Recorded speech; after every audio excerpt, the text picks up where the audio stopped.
Finally, natupad din ang pangarap nating magluto ng buto-buto sa gitna ng mainit na panahon. Eksakto, pawisan talaga. Ay nako, repolyo, nasaan ang buto?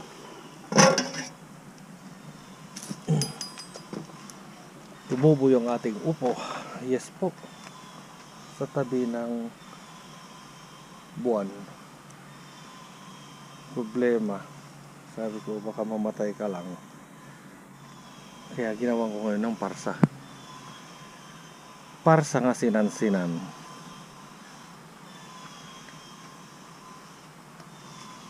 Tapos yung kamuting baging ayusin natin ngayon.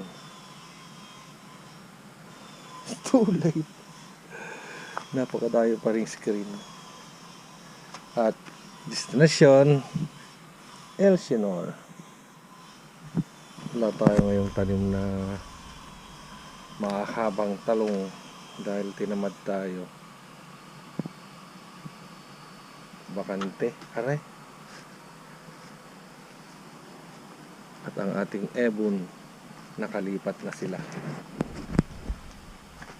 dahil I think they're good for now. Ubus na yung squirrel, kaya tingnan natin kung matupad yung aking pangarap na doon na sila sa ating aviary. Yan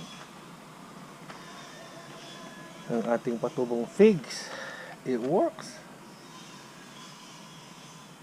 talaga pagka nilagyan mo ng pagmamahal. Gaya malunggi, kulang sa pagmamahal.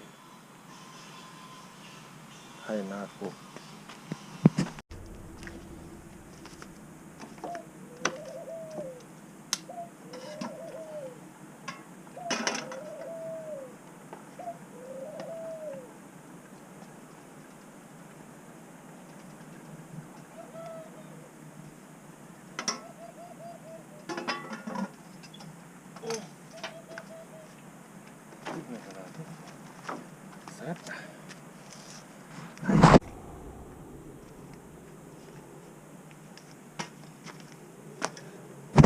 Sa dami ng ating leftover na panggatong, nadala na tayo.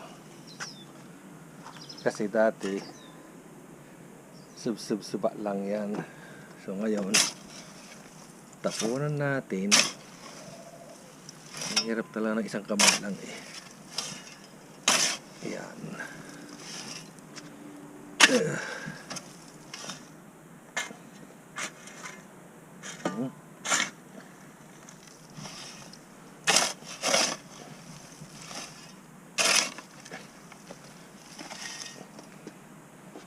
Tapos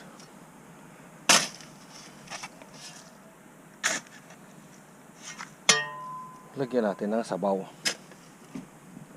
na tubig dahil mahirap na, kasunog tayo noon. So ngayon, yan.